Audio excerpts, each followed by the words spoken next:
Varicose veins కి సరైన చికిత్స కోసం సంప్రదించండి ఎవిస్ హాస్పిటల్. నమస్తే రమగారు. నమస్తే జయ. రమగారు, ఎగ్జామ్స్ టైమ్స్ దగ్గరకు వచ్చేసింది. టైము పిల్లలందరికీ ఆల్మోస్ట్ అందరికీ ఎగ్జామ్సే కదండి. ఎలాంటి టిప్స్ ఫాలో అయితే పిల్లలు చక్కగా రాయటానికి మంచి మార్కులు తెచ్చుకోవటానికి అవకాశం ఉంటుంది? మనము ఎలాంటి వాతావరణం కల్పించాలి ఇంట్లో? స్కూల్లో చదివే చదువుతారు, ట్యూషన్లో చదివే చదువుతారు. చదువు కాకుండా మనం ఎలాంటి వాతావరణం కల్పించాలి? ముందు టీవీ మానేయాలి, స్క్రీన్ టైం తగ్గించాలి. వాళ్ళకే కాదు, మీకు కూడా.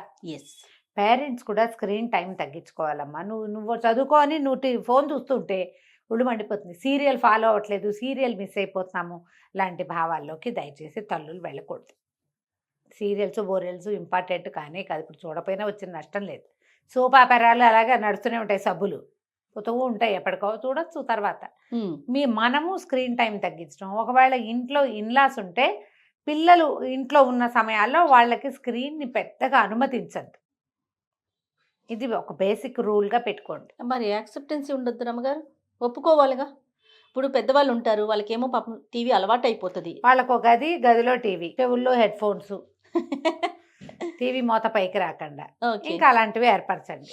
దానికి అవకాశం చూసుకోవాలమ్మా. అంతే, మనకు అవ్వా బువ్వా ఒక కావాలంటే ఎలా కుదురుతుంది? బాగా చెప్పారు కదా. కదా మనకి పిల్లలు చదువు ఇంపార్టెంట్. ఇప్పుడు జనరల్గా జయ పాత పద్ధతి ఒకటి చెప్తా. ఏ రోజు దారోజు చదువుకోవటం అనేది ఒక విధానం. అవును. ఇప్పుడు ఈ ప్రాజెక్టులని ఇంకేమిటో అని బోల్డెన్ రకాలని హోంవర్క్లని రోజువారీ రీడింగ్ టైము కొంత తక్కువ చేసుకుంటారు.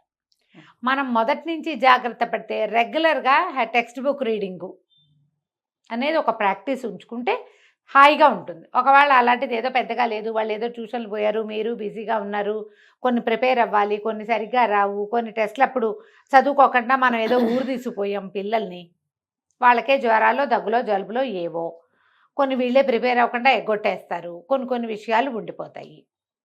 మనం పరీక్షల సమయాల్లో మీరు శ్రద్ధ వహించదలుచుకుంటే, కాకపోతే నన్ను అడిగితే నిజాయితీగా నేను మా పిల్లల పరీక్షలకి నేనేం హైరాన్ పడలా. వాళ్ళ రకం, వాళ్ళ దారిని వాళ్ళు చేసుకున్నారు. ఒక్కొక్క రకంగా చదువుతారు. ఇద్దరు పిల్లలున్నా ఒకరు బాగా చదివితే మార్కులు వస్తాయి, ఇంకొకరు చదవకపోయినా మంచి మార్కులు తెచ్చుకుంటారు. నేను పెద్దగా ఏం చేయలేదమ్మా. నేను ఇవి జనరల్ అవగాహనతో చెప్పేదే ఇది. మా పిల్లలు ఎలాగో పెద్ద పిల్లలు అయిపోయారు కదా. మనం జనవరి మొదలయ్యేసరికి మనకి మార్చి ఏప్రిల్లో పరీక్షలు ఉంటాయి జనరల్గా కదా. జనవరి వచ్చేసరికి జాగ్రత్త పడడం మంచిది. ఇప్పటి నుంచి రోజు కాసేపు రీడింగ్ టైం ఉంచండి. ఒకసారి ఒక్కొక్క సబ్జెక్ట్ వైజ్గా, మరి చిన్నపిల్లలు 8th 9th 10th క్లాస్ దాకా మనం చూడొచ్చు. ఇంటర్మీడియట్లో పెద్దగా చూడలేని చెప్పగలుగుతాం, అంతే, వాడేం వెండం అన్నమాట. అవును. ఈ లోపల క్లాసు పిల్లల్ని వాడు ప్రతి సబ్జెక్ట్లో ఎలా ఉన్నాడో ఒకసారి థరోగా చెక్ చేయండి. రోజుకో సబ్జెక్ట్ చూసుకుని వాడు దేంట్లో వీక్గా ఉన్నాడో పిల్లవాడు మీరు నిజాయితీగా మాట్లాడుకోండి. అమ్మా, దీనికి వాడు నేను చదవలేదు నాకు రాదు అనగానే బడకాయించి మీద పడ్డారనుకోండి, చెప్పరు వాళ్ళు. చచ్చినా చెప్పడు వాడు అని నాకు వచ్చంటాడు. లేకపోతే నిన్ను టలాయించటానికే చూస్తాడు. తల్లినో తండ్రినో మీకు అబద్ధం చెప్తారు ఒకటి, లేదా మిమ్మల్ని తప్పించుకుంటారు. ఈ రెండూ చేయకూడదంటే వాడు ఉన్నది ఉన్నట్టుగా మాట్లాడేలాంటి వాతావరణాన్ని మీరు అలవాటు చేయండి. అది మీరు చిన్నప్పటి నుంచి చేయాలి. వాడు నేనేం చెప్తే ఈవిడేమంటుందో వాడికి తెలుసు. పిల్లలకు భలే తెలిసిపోతాయి జయ. అవునండి, ఎలా రియాక్ట్ అవుతుందో అమ్మ, దేనికి ఎలా రియాక్ట్ అవుతుందో కూడా తెలిసిపోతుంది. అందుకని మీరు రియాక్షన్స్ తగ్గించుకోండి. ఏదైనా ఒక వాక్యం చెప్పంగానే తిరగబడిపోవటం, తిట్టేయటం, తీసేయటం, అన్నిటికీ అది అంతేనా, అదే వచ్చా నీకు అంటాం. ఇంతే చదివేవా, ఇంత ఫీజులు కట్టాను అనటం పరీక్షల ముందు చేయొద్దు. మనం ఎలాంటి వాతావరణము అని మాట్లాడుతున్నాం కదా. నీ మీద ఇంత డబ్బు పెట్టాను, నీ కోసం నేను ఇంత శ్రమ పడుతున్నాను, మా చిన్నప్పుడు మాకు ఇలాంటివి ఏవీ లేవు, అయినా మేము చదువుకుని చచ్చాము, నీకు ఏసీ ఇచ్చాను, నీకు ఇది ఇచ్చాను, నువ్వు ఇది చేయలేదు, నువ్వు ఇలా తగలబడ్డావు అని పరీక్షల ముందు మాట్లాడద్దు. అసలు ఆ వాతావరణాన్ని రానివ్వద్దు. నువ్వు ఎంత చేసావు, ఇంకా ఎంత చేస్తావు, ఇంకా నువ్వెంత చేయగలవు, నన్ను నీకోసం ఏం చేయమంటావు, ఇవి మాట్లాడండి. చాలా మంది దగ్గర ఇప్పుడు ఇంతకు ముందు మీరు చెప్పారు చూడండి, ఆ పాయింట్స్ వింటాం నమ్మగారు. మా అమ్మ వాళ్ళు నన్ను కనీసం ట్యూషన్ కూడా చదివించలేదు, నేను గవర్నమెంట్ స్కూల్కి వెళ్ళి చదువుకున్నాను, నీకు నేను ఇన్ని ఇచ్చాను అయినా నువ్వు చదవట్లేదు. ఏమిటి ఉత్తరిచ్చారమ్మా, నాకు అర్థం కాదు జయ. అలా అర్థమా అనొచ్చా? చెప్పు. అవును నువ్వేం కదా. ఉద్ధరించలా వాళ్ళని. నీకేది లభించలేదో అది నువ్వు ఇవ్వాలనుకున్నావు. పిల్లాడికి మా అమ్మకి ఇది లభించలేదు, నాకు ఇది దొరికింది, నేను ఈవిడ పట్ల కృతజ్ఞతగా ఉండాలి అని అనిపించదమ్మా. అది పాయింట్ కాదు అసలు. కదా రమ్మగారు, వాళ్ళకి అది అది ఉండదు వాడికి కదా. ఏం తెలుస్తుంది?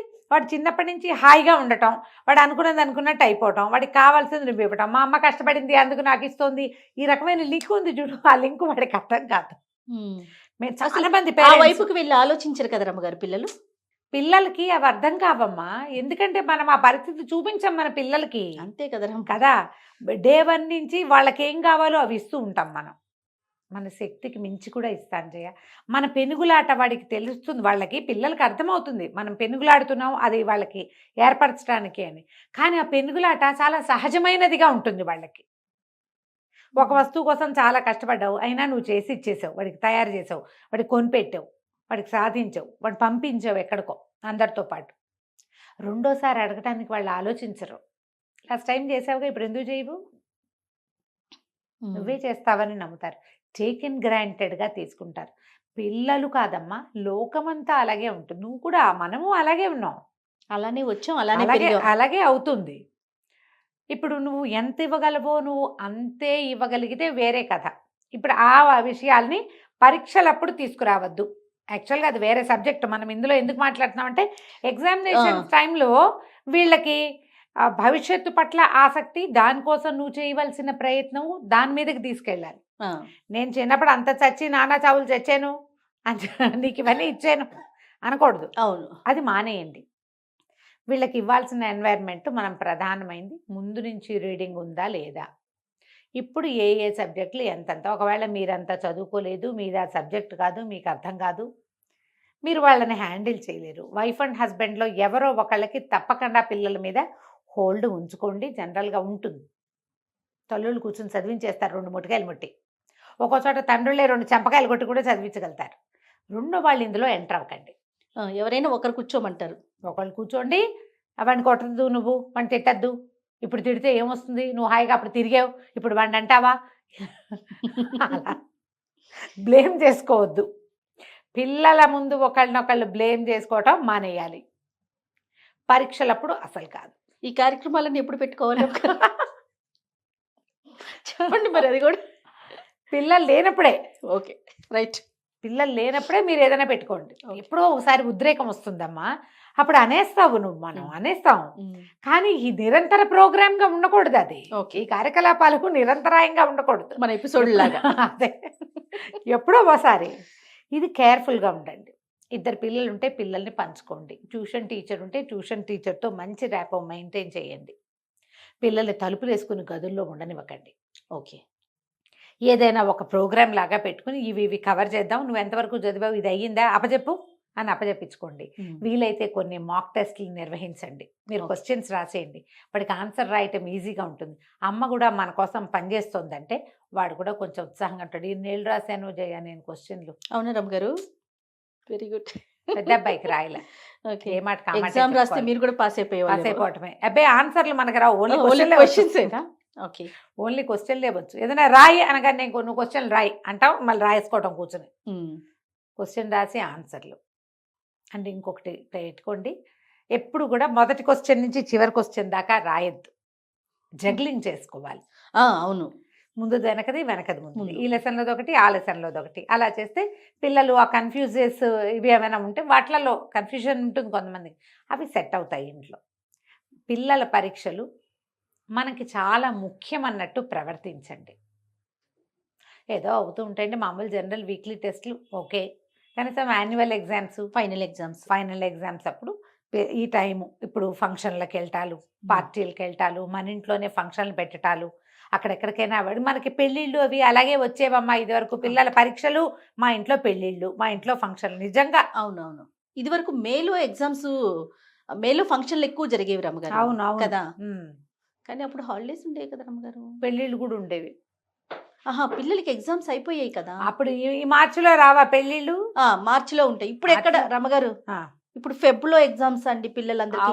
10th లోపు పిల్లలందరికీ కూడా ఫెబ్లోనే ఎగ్జామ్స్ అయిపోతున్నాయి. ఈ మార్చి ఫస్ట్ వీక్ అయిపోతున్నాయి. పార్టీలు, మీరు తీర్థయాత్రలు, మన ఇంటికి ఎవరైనా గుంపుగా చుట్టాలు వచ్చేటాలు, ఇలాంటివి ఏమైనా ఉంటే కొంచెం అవాయిడ్ చేయండి. హెల్త్ పరంగా ఎలాంటి కేర్ తీసుకోవాలండి? మీరు జనరల్ హెల్త్ బాగుండాలి, పిల్లలకి బయట నుంచి తిండి విపరీతంగా తెప్పించి పెట్టకండి. పొట్ట డిస్టర్బ్ అయితే జ్వరాలు రావచ్చు. వాళ్ళు ఏదైనా బళ్ళేసుకుని ఎక్కడికైనా వెళ్ళిపోయేది ఉంటే కొంచెం అవాయిడ్ చేయండి. ఏదైనా ప్రమాదాలు అయితే పరీక్షలకు ఇబ్బంది రావచ్చు. కొంచెం బలవర్ధకమైన ఆహారం ఇవ్వండి. Early to bed early to rise practice పెట్టుకోండి. పొద్దున్నే లేచి చదువుకుందు కానీ తొందరగా పడుకో.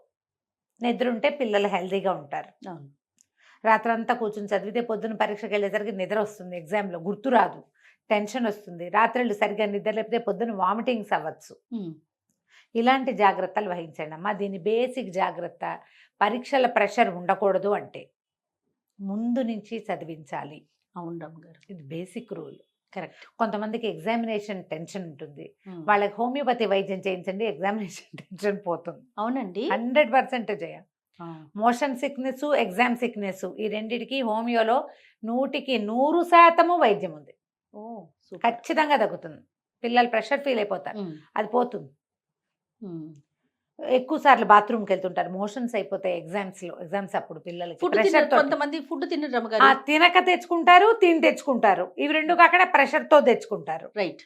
మీ పిల్లల్లో ఎగ్జామినేషన్ టెన్షన్ కనుక ఉంటే వీళ్ళకి చిన్న యోగా చేయటము, కాస్త వాకింగ్ చేయటము నేర్పించండి, అలవాటు చేయండి. హోమియో నేను ముందే చెప్పాయి కదా, దీనికి ఇందులో వైద్యం ఉంది, మీరు కావాలంటే ప్రయత్నం చేసుకోండి. టాబ్లెట్లు వేసుకోవాల్సిన అవసరం ఏం లేదు, చిన్న వైద్యంతో సెట్ అవుతుంది. గుణం పోయిందంటే పిల్లల తర్వాత జీవితంలో ప్రెషర్స్ లేకుండా ఉంటారు. అంతే కదా. తలస్నానాలు చేయించటం, తలకి చేయించకూడదు అనుకోవటం, ఇంకా ఆ కాన్సెప్ట్ లో ఉన్నామా లేమా? ఏం లేమనుకుంటా, ఇది పాతకాలం పద్ధతి కదా. తలకి పోయకూడదు అనేది పాతకాలం. పాత రోజుల్లో పరీక్షల్లో తలెట్టి పోసుకోకూడదు అనేవాళ్ళు. ఒక్కొక్కసారి ఏమవుతుందంటే ఈ ఎగ్జామ్స్ లో మొదటి ఎగ్జామ్ ఏదైనా సరిగ్గా చేయలేదనుకో, ఆ ప్రెషర్ తర్వాత పరీక్షల మీద పడుతుంది. ఒకవేళ పిల్లలు అలా గనక ఏదైనా ఎగ్జామ్ బాగా రాలేదు, కంఫర్ట్ చేయండి వాళ్ళని. పర్వాలేదు 100% కదా 90 చేసావు కదా అంటే 85 వస్తాయి పర్వాలేదని. రెండో ఎగ్జామ్ మీద దాని ప్రెషర్ పడకుండా మీరు పిల్లలతోటి గడపడానికి ట్రై చేయండి. పిల్లల పరీక్షల్లో మీకు ఆఫీస్ డ్యూటీలు అవి ఏమైనా ఎక్కువ ఉంటే రెండో వాళ్ళైనా వీళ్ళని సపోర్ట్ చేయండి. దీనికి మీరు భార్యాభర్త మంచి సంబంధ బాంధవ్యాలు కలిగి ఉండాలి. పిల్లల పరీక్షల్లో అయినా పోట్లాడుకోకుండా ఉండండి. భయపడనివ్వద్దు. కొంచెం ఏదైనా పెందరా కాసేపు నిద్రపో, ఏదైనా తీయగా తిను, టెన్షన్ తీరుతుంది. స్వీట్ తింటే తీపిగా ఏదైనా తినిపించి కాసేపు నిద్రపోనిచ్చి తర్వాత లేచి ఫ్రెష్గా చదువుకుందు కానీ. ఓకే అని ముందే చెప్పాను, వాళ్ళ ఎందుకు చేయలేదని వాడిని తిట్టి పిల్లల్ని తిట్టి ఆ అమ్మాయికో అబ్బాయికో వాళ్ళ ప్రెషర్ పెరిగేలాగా చేయొద్దు. రైట్. ఎందుకంటే దాని ప్రభావం తర్వాత ఎగ్జామ్స్ మీద పడుతుంది కదా. ఆ అవకాశం లేకుండా ఆ రోజు పరీక్ష ఆ రోజు అంతే, రేపటిది ఇంకో ద్విగుణీకృత ఉత్సాహంతో మళ్ళీ పనిచేసి మళ్ళా తర్వాత పరీక్ష రాసేలాగా కంఫర్ట్ చేయటమేనమ్మా దీనికి బేసిక్ రూల్. పిల్లలతో సంబంధ బాంధవ్యాలు మంచిగా ఉండాలి మనకి. ఎప్పుడు నేను చెప్పేదాన్ని నువ్వు మీరు వినేవాళ్ళు అన్న ధోరణిలో ఉండకూడదు. లేదా నీకు నచ్చింది ప్రతిదీ నేను చేసి తీరుతాను అనేది కూడా కరెక్ట్ కాదు. ఒక విధమైన ఫ్రెండ్షిప్ నడుస్తూ ఉండాలి తల్లి పిల్లలకి మధ్యలో, అప్పుడే కుదురుతాయమ్మా ఇవి. మనం కంఫర్ట్ చేయాలన్నా, వాళ్ళని మంచి మాటలతో లొంగదీయాలన్నా, వాళ్ళని లైన్లో పెట్టాలన్నా, మందలించాలన్నా వాళ్ళకి మంచి బాంధవ్యం ఉండాలి కదా. ఉండాలి. పైగా ఇద్దరు పిల్లలు ఉంటే ఒకళ్ళని కేకలేకుండా రెండో వాళ్ళని కేకలేస్తే వీళ్ళకి వేరే ప్రాబ్లమ్స్ వస్తాయి. కొంచెం చూసి జాగ్రత్తగా హ్యాండిల్ చేసుకోవాలి. రైట్. థ్యాంక్ యూ రమ్మ గారు. నమస్తే. నమస్తే జయ.